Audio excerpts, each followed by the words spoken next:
Bonjour à toutes et à tous, je me présente, je m'appelle Lily Saudemont, je suis en 3e année à HEI et je suis la présidente de l'association Construisons pour Madagascar.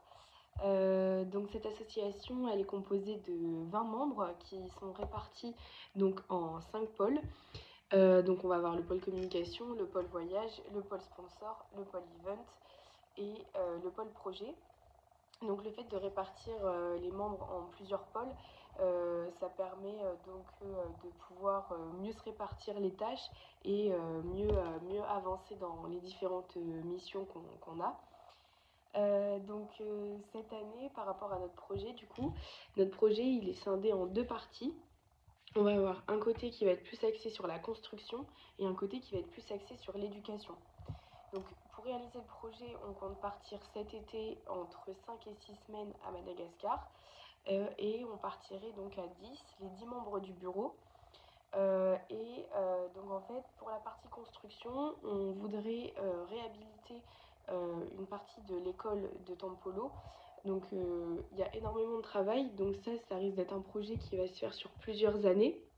Donc nous, on irait cet été pour réhabiliter donc, un bâtiment afin donc que les élèves de l'école primaire puissent y travailler dans de meilleures conditions.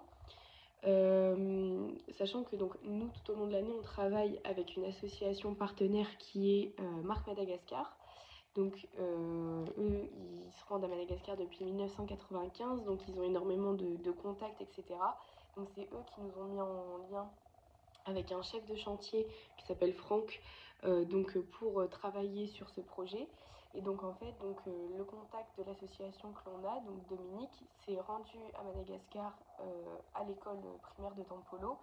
Et les retours qu'il nous a fait, c'est que y a pas pardon, il n'y a pas d'électricité dans les salles de classe, la charpente risque de s'effondrer, etc. C'est pour ça qu'il est réellement urgent qu'on puisse intervenir.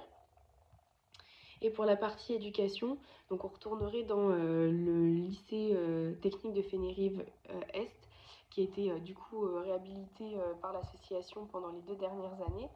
Et donc du coup, ça permettrait d'assurer une certaine continuité entre les projets de l'année dernière et les projets à venir. Donc pour tout cela, c'est environ 24 000 euros. Et donc du coup, c'est pour cela que l'on fait appel à différentes bourses, telles que celle de la Cato notamment, afin donc de subventionner une partie de notre projet. Voilà, je vous remercie pour votre écoute et puis si vous avez d'autres questions, surtout n'hésitez pas.